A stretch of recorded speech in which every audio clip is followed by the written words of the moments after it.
Two ships, one mission. The U.S. Coast Guard Hamilton moves to intercept a cartel go-fast boat in the Caribbean. But in its blind spot, a Venezuelan patrol cutter, no radio calls, no identification, just raw steel pushing toward a collision. Why did Venezuela block the intercept lane? And how did a routine drug interdiction spiral into a confrontation that could have lit up headlines worldwide? Stay here. You're about to see how the Coast Guard balances presence without provocation when another nation tests the limits of maritime law. Before we move on, please take a moment to subscribe to the channel and like the video.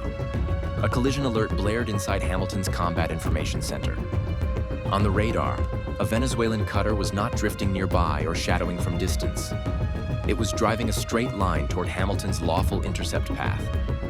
The contact closed fast, showing no identification, no electronic signature, and no voice on the radio. At the same moment, Hamilton already had its mission in play. Track, warn, and stop a cartel go-fast boat tearing north with massive fuel loads and a deck crammed with hidden narcotics. Two separate stories of pursuit collided into one, and every sailor on Hamilton now understood that one wrong move could shift the operation from law enforcement into an international crisis. The cutter's radar showed Doppler traces tightening in range. Operators called out the CPA, closest point of approach, falling under 10 miles and shrinking. In tense, close waters, that number wasn't just a data point.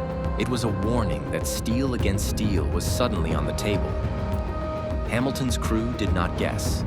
They worked standard procedure. Issue hails on international frequencies, demonstrate presence with lights, launch flares if ignored, and keep the high-endurance cutter tracking every movement on infrared and surface radar. Each choice carried weight. Escalate too fast, and the Venezuelan ship could claim provocation. Escalate too slow, and Hamilton could lose the lawful lane to reach the smugglers. Beyond the radar screens, the scene unfolded in fragments like a chessboard.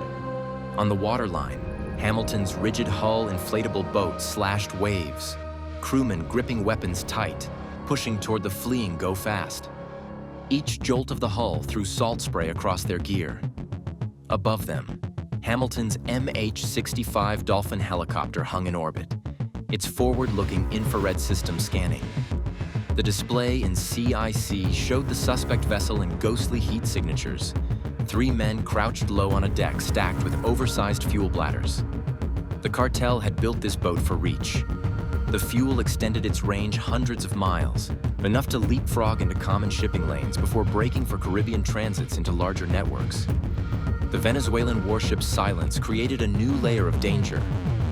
It wasn't aiming for the drug runners, but aiming to challenge the very idea that Hamilton had any authority to be there. Caracas wasn't about narcotics. Caracas wanted to show that Washington could not operate uncontested. The Venezuelans drove a path that cut across the Coast Guard operation like a blade through the board, forcing Hamilton into defensive postures in its own intercept mission. For the boarding team bouncing in the RHIB, it was clear. If the Venezuelan cutter pressed closer, the chase could collapse before it even tightened. On the drug boat itself, cartel crews strapped with sidearms gripped the rails. They expected pursuit. They had trained for distance, given up comfort for raw speed, betting the oversized outboards could save their cargo. But the fight wasn't measured in horsepower alone. It came down to which cutter could project lawful presence, claim the chase lane, and physically execute the stop. For minutes, that felt endless. The Venezuelan patrol drew a line right there on open water, forcing Hamilton to maintain composure while still locking on its real target. Despite the close approach, Hamilton executed the intercept. The boarding team stormed the go-fast, neutralizing resistance and finding more than a ton of cocaine and chemicals meant for fentanyl production. The seizure stood as a concrete blow against cartel logistics, an outcome documented, photographed, tagged, and sealed under evidentiary standards. Above them, the Dolphin kept relaying footage, every team movement recorded in real time. The Venezuelan cutter still loomed on the radar edge, silent, sharp, and unrelenting in its posture, yet it did not cross the line to contact. The collision that seemed certain never came. What did come was proof. proof that Hamilton could enforce U.S. law while a foreign military vessel attempted to flex sovereignty nearby. This operation became more than a drug bust. It was a measured demonstration that law enforcement, order, and restraint could survive even under a shadow of intimidation. But such shadow games don't appear fully formed. They grow from earlier sparks. And to understand why a Venezuelan warship played so aggressively in a Coast Guard chase lane, we need to rewind and follow the chain of events that set this confrontation on course. Weeks before Hamilton's near crash in the Caribbean, the fuse was already lit. On September 2nd, a Venezuelan-flagged drug boat ended in fire when a U.S. strike hit with precision firepower, destroying the vessel and killing 11 men on board. American officials tied the suspects to Tren de Aragua, a violent criminal syndicate with regional reach. To Washington, it was one more blow in the counter-narcotics campaign. But to Caracas, the blast was the day the United States crossed from enforcement into open piracy. The incident would harden Venezuela's willingness to contest the sea and push its patrol ships farther than before. The strike did not resemble a boarding or seizure. It was kinetic, an armed action against smugglers who were not an armed military force. That detail mattered. Diplomats across capitals left uneasy notes about it. Some labeled it a legitimate act of defense. Others called it a breach of sovereignty. And many agreed only that it fell into the space no treaty had fully solved. The question lingered. Could smugglers operating in gray zones be treated as combatants? Or did the law of the sea still shield them as civilians, however criminal? It was not just Venezuela raising that issue, but international observers who saw ambiguity written across the waterline. Inside the United States, the debate went loud. Members of Congress split paths quickly.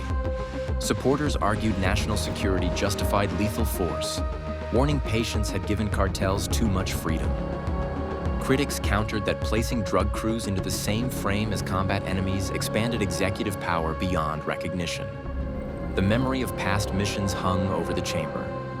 Strike authority had once been tied tightly to theaters of recognized combat.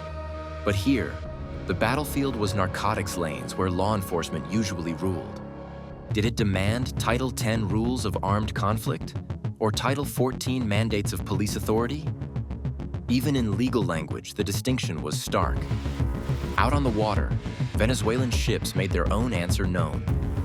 Patrol cutters began shadowing U.S. activities, not aiming weapons, but cutting lanes, drifting across approach paths, and refusing calls over open frequency. Radio silence was its own loud statement that Caracas would not acknowledge jurisdiction of the boarding crews chasing drug boats. The act was not only aimed at the White House, it also signaled to cartels that Venezuela could offer a sphere of defiance against interdiction efforts. For smugglers already calculating routes and odds, the picture changed overnight. Southcom noted the pattern. Separate cases showed Venezuelan involvement in the weeks that followed the strike. Encounters piled up. Surface ships grew bolder in their maritime maneuvers. Intelligence channels highlighted what looked less like chance and more like strategy. An effort by Caracas to carry enforcement past territorial seas, deeper into the waterways where Allied navies and the Coast Guard maneuvered. The Hamilton incident became inevitable under those conditions. What appeared tactical in the near collision was more than the pursuit of one drug boat. It was the physical manifestation of Venezuela's response to that September 2nd destruction, their own forward stance at sea. The message was pointed. America may seize the cargo, America may arrest the crews, but Caracas would not leave uncontested waters for quiet enforcement. That defiance changed the frame around interdictions. Hamilton's seizure of narcotics proved more than a tactical success. It showed that every boarding now carries political weight. Every seizure judged not only by evidence, but by who holds authority over the sea lane. The confrontation revealed how law enforcement missions blur when warships from rival states circle nearby, forcing the Coast Guard to act as both police and symbol of U.S. resolve. That leaves one question hanging over every patrol. Are these hard-fought victories against traffickers, or only opening moves in a larger contest over the future rules of the Caribbean, rules that could fracture without warning?